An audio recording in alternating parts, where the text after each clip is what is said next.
Interiors is our number one problem that we're going to have is water entry. So this is where, like this one's obvious. I get it.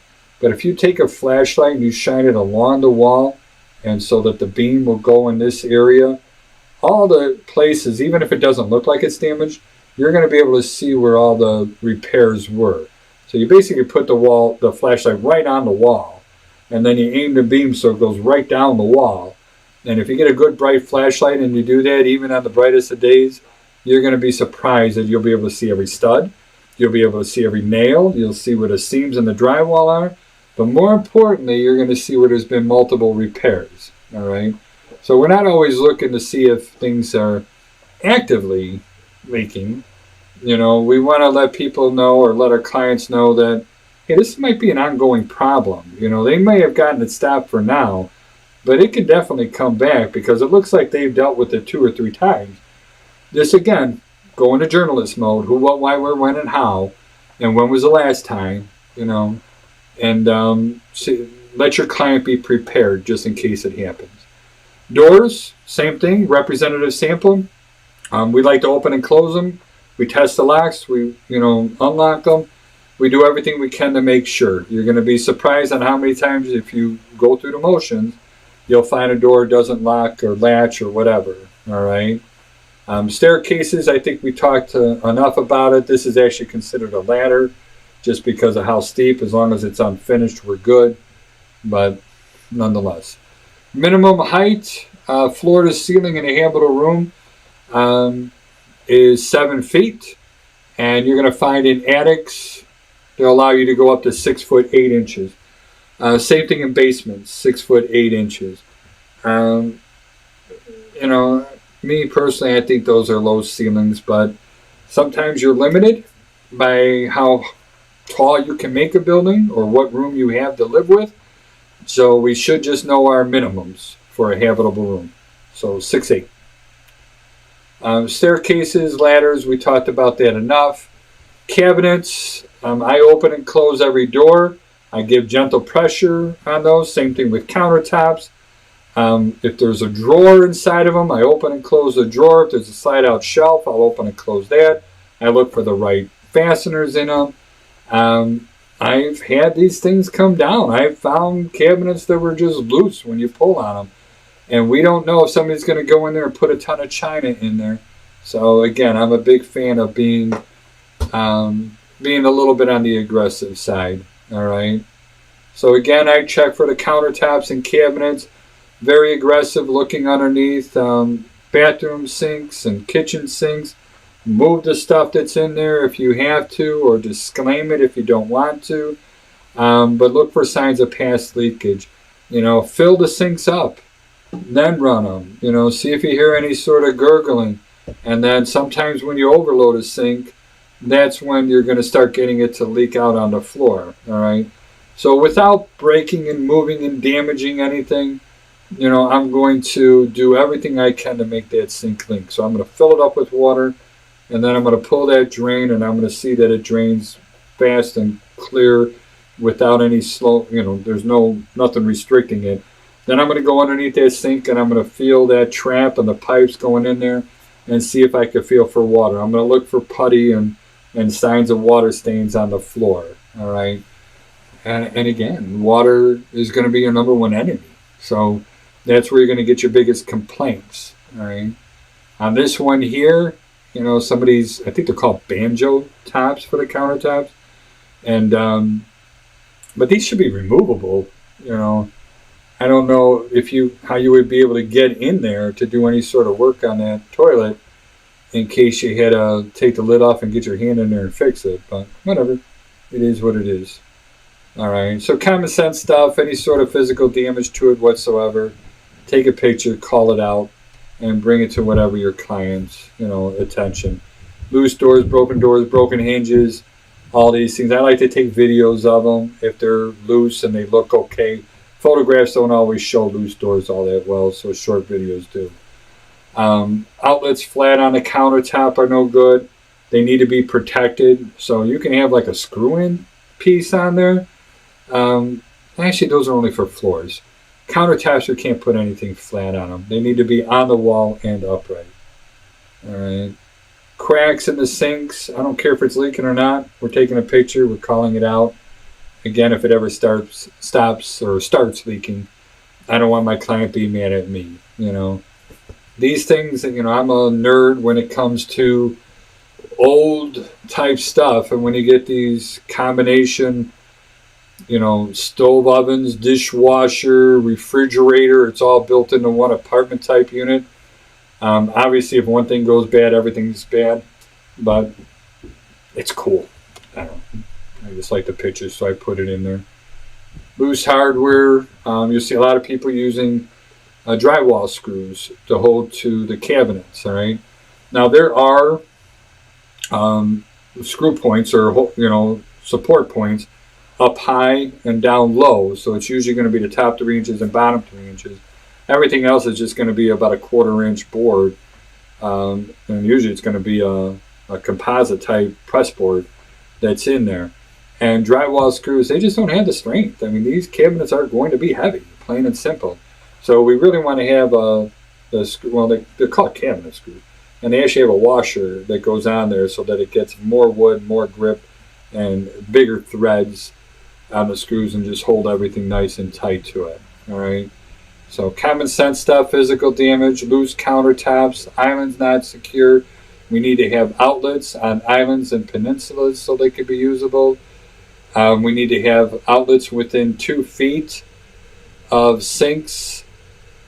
So it has to be within 2 feet of sinks. Anytime I'm 9 inches or more of countertop space, I have to have an outlet.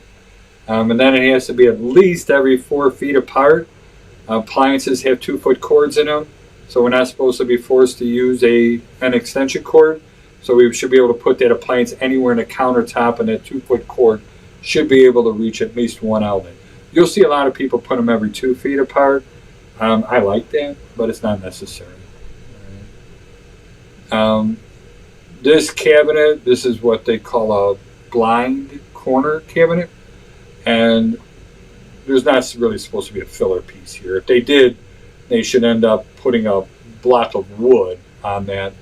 Obviously, if you stuff something all the way in that back corner, there's a chance that it could fall out through that opening and land on the countertop. Me personally, I think I'd giggle at it until something broke. Then obviously I'd have a problem. Bathtubs, showers, I'm really aggressive on these things too. Any signs of mold growing in the grout, I'm photographing and documenting it. I don't care if it's in the caulk sealant. I spray it on all the walls. I let the water run. Get underneath the bathtub when it's draining, and I want water to flow through this thing.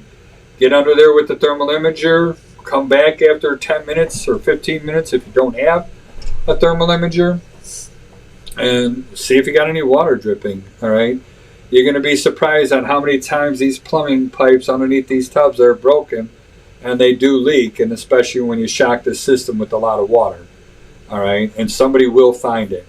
So this is that flashlight on an angle trick that I was talking about, and and I get it. There's a lot of damage on this wall, and you could probably see it easily with the naked eye, but we were just trying to prove a point out here, and you can see how everything just sticks up like a sore thumb.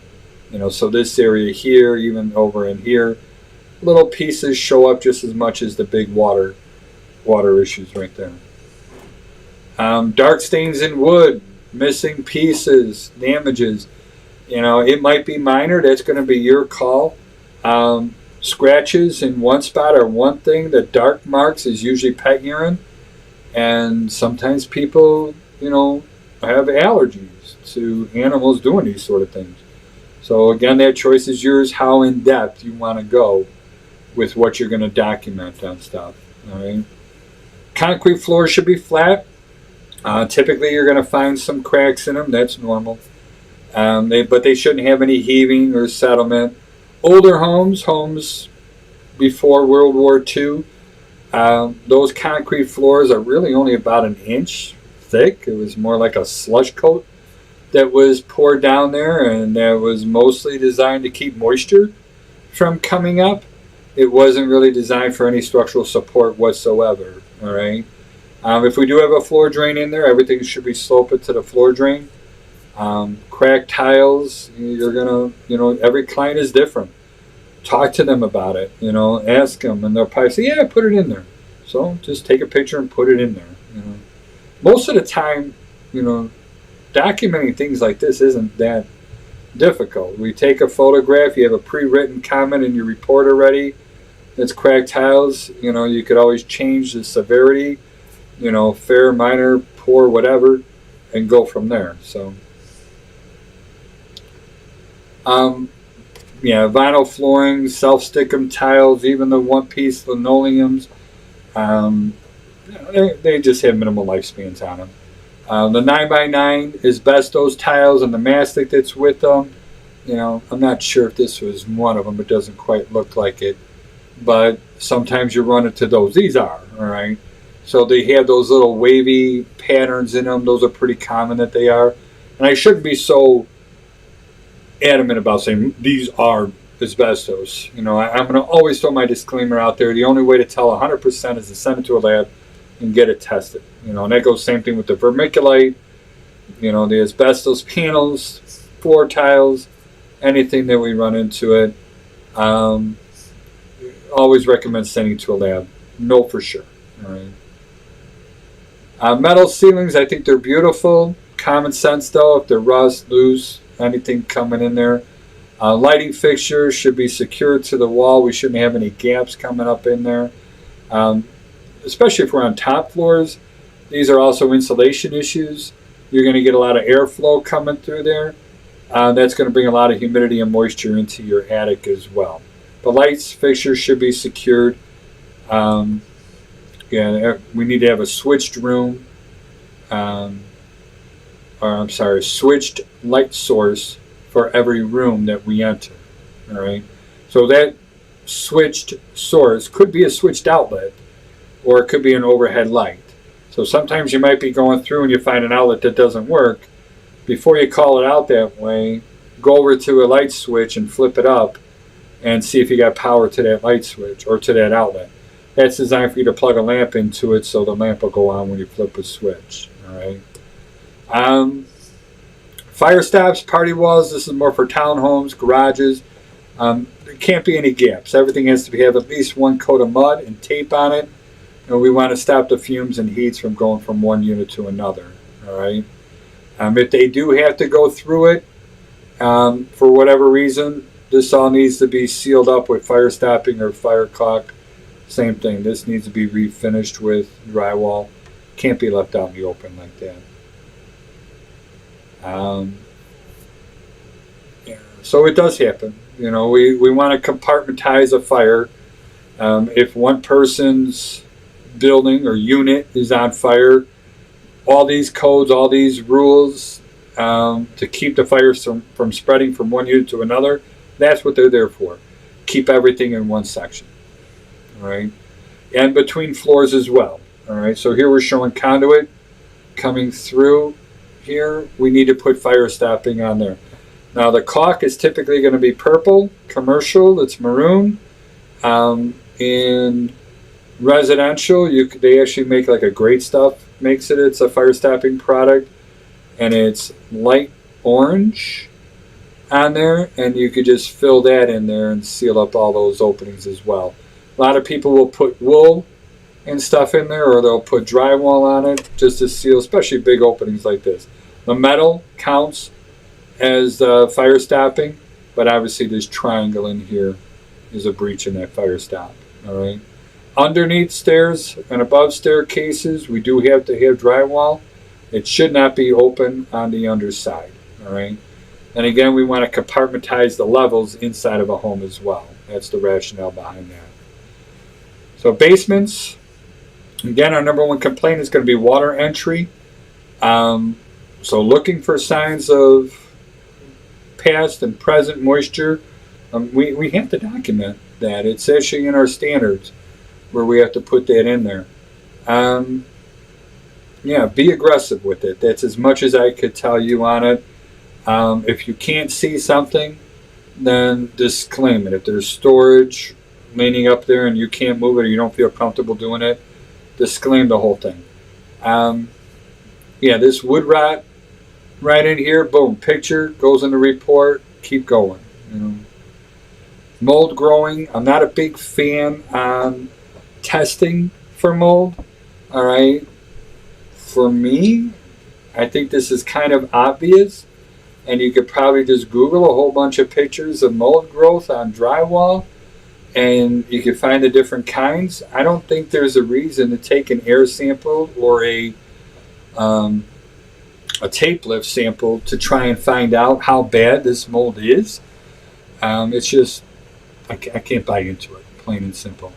So, for me, I'm going to suggest that they tear out this drywall, get it thrown away, remove it, find out where the water's coming from that's causing the mold, clean up everything that we can't throw away, put it all back together again after we stop the water, all right? And then we test for mold to make sure we got everything, all right? And you could do that with an air sample. So I'm not a big fan when I see it of testing, but, sometimes my clients just want to know, all right? So any water, anywhere, we're documenting it. Any water stains, anywhere, we're going to document them. Plain and simple. Attached garages, anything that shares a wall with a living space. So if I have living space above the garage, that would be the ceiling. If I have, a living space on the other side of the walls, that would be count. But if one wall doesn't have a living space, so it's the outside, then it does not have to be insulated and it does not have to be covered with drywall. All right.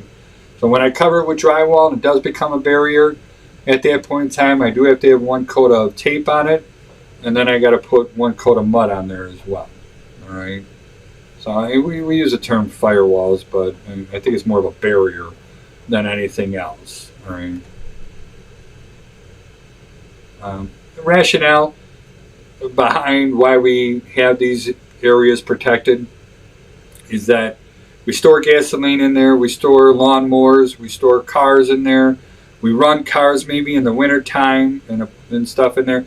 We don't want those fumes, and of course if there is a fire, we want to delay the spread of fire into the living quarters as much as possible or as long as possible to give the occupants a fair warning to escape the building. But we also don't want to let any carbon monoxide or fume smoke or anything else make it an easy way to get in there and damage anyone. All right. We shouldn't see any insulation, especially craft paper, exposed inside of a garage. They should all be covered with drywall. We just don't want to leave it out in the open. That stuff is flammable. And again, the only walls that we really do have to seal and drywall are going to be those walls with that back up or share a living space on the other side. I can run ductwork through a garage. That's okay. But I can't have any openings where I'm putting heat from the furnace into the garage. If I have an opening where I'm heating the garage from the furnace, that's a breach in the firewall. It's just not allowed. I could have a separate furnace out there. And if I do run ductwork through the garage, I have to put drywall around that duct in order to prevent or protect it, and then I also have to insulate it because that garage is considered unheated. Going back and forth on the codes on this one as well. Not all doors require self-closers on them, but they do have to be exterior doors, not hollow doors. They do have to be sealed when they're closed and latch to prevent weather from coming in, and also that carbon monoxide and fumes from coming in as well. I like it when they're self-closing, but again, I don't call it out as a defect if it isn't. Now, there's some self-closing hinges that I'll find on a door, and if I do recognize those, and they're just bigger than most hinges, and they pull the pin out and it doesn't self-close and latch, then I'm going to call it out. So if it has a self-closing feature installed on the door, then it should self-close. All right. This is the garage portion out here. We should have some sort of a step up. I believe the minimum is 6 inches. And I cannot enter the garage. I cannot enter the building and go into a bedroom. All right. Another important thing to come in there. If I have a water heater or any outlets, any sort of ignition sources in a garage, they have to be at least 18 inches off the ground. So that's the magic number I want you to remember, 18 inches. And we're talking about the fire, the flame, the outlets, anything part of the house, just because fumes are going to be there. So garage doors, I like you to be aggressive with overhead garage doors. They are the heaviest, biggest moving object inside of a home, and they fail and they hurt people, and mostly it's because of lack of maintenance. So when we get there and we're buying stuff, I'm going to be very aggressive. We're going to take that flashlight and we're going to shine it on every hinge, every bolt on there. We're going to look for signs of rust and everything else before we even operate the door. Then we're going to check the springs on the overhead door, and we'll talk on those in a little bit. So a couple different types. Most of the ones we're going to have are, I guess they're articulating in their own way. Pieces come up and they slide up over the top. But you'll find the, ones that'll swing out. You'll find one piece overhead doors that go over here. There's sliding doors. There's a bunch of different types of doors that we're going to run into. All right. So what do we got here? We're going to check their operation, motor parts, door openers, auto reverses, tracks, rollers, and so forth. So obviously when we run into something like this, there's no reason to be a hero. So we know we probably have expansion springs just looking at it. One side's already broken, so that's going to be the side on the left. The door's falling apart, for crying out loud. If I try to lift this thing up, there's a whole chance that this whole thing is going to fall. These I just would not plainly move at all. So they are heavy. Take them seriously. Please be aggressive. Some of the wood ones, they weigh like 600 pounds. So they can come down and hurt somebody, all right? So as far as the door opening and closing, there's two different safety features on these things. One is the pressure sensor. And this is built into the automatic garage door openers, all right? And then the other one is the infrared or photo sensors, and those are the lights. Lights should be 6 inches off the floor. That's a manufacturer's thing. There's a lot of home inspectors that are very aggressive with that. I'm a little bit more lenient with it. As long as we're in that ballpark, I'm usually pretty good, but I don't drop a tape measure on it. For me, I'd rather have it almost at bumper height of the car. That's me. But what I do end up seeing every now and then is where people have trouble with them working, or they were just too lazy to run the wires and put them where they need to go. So they put them up in the ceiling or sometimes up in the attic, and they face them right next to each other. And of course you got to go up there with your hand to break the beam and see if they work. But they're not going to do the job that they need to do, which is to send somebody walking through a door, stop the door and reverse it, if they're not installed in the right spot. All right. People have gotten hurt. It's 4 kids a year. As a fireman and a paramedic, I could think of 3 times. Never a kid, surprisingly. One elderly lady, 2 middle-aged women. I think so. I had 3 women, but I don't. It's a small sample. And but yeah, one lady had her fingers cut in the door, and she couldn't move. She was trapped there, and she was screaming until finally one of the neighbors heard her and called 911. Another elderly lady, she wasn't hurt real bad, but she was underneath the door. It did not reverse and go back up. It just went down and landed on her.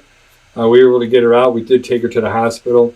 Then a middle-aged, lady, someone in her 40s, and she was, again, she wasn't hurt either, but she was trapped. The door went down, held her in place, and she couldn't get up. So it does happen. It is legit. These were older doors, and they didn't have the eye sensors that came in there, all right? So it came into law in 1993, but a lot of garage doors are still in existence, before then. You will run into them, all right? Just if you're looking for the federal code that comes with it, these are the regulations that come for the law. I want you to know it exists and what's for, or where it is. All right. So an overhead garage door, let's get a picture of a door up here. and we'll talk about the different things on here. All right. So here we have an overhead garage door, and we're going to have springs that are not shown in this diagram that are going to help that door open and close. All right.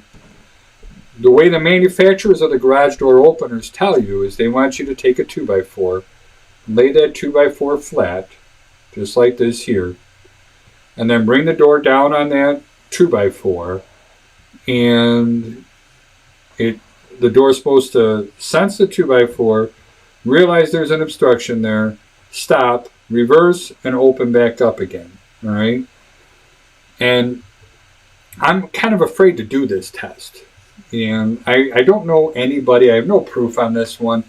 So I'm going to stick to the part where it says this is how the manufacturers tell you to test the door. All right? But I still myself am not confident. So, and I haven't yet to break a door, and I've been doing this since 1993.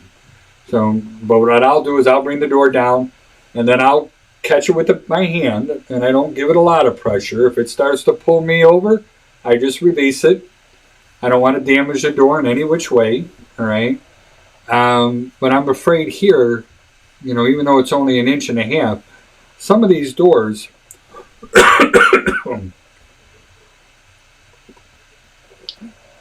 Some of these doors are pretty flimsy, and I'm afraid that if there's even an 1.5 inch obstruction, then that could cause it to crumple and break.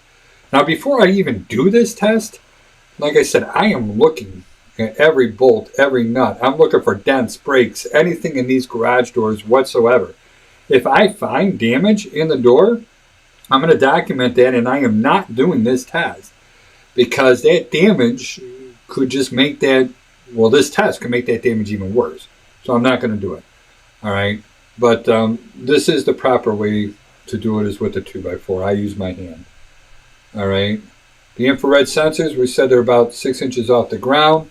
If you're not sure when the door was installed, you can always look up in here. But again, that's not the door, that's the door opener.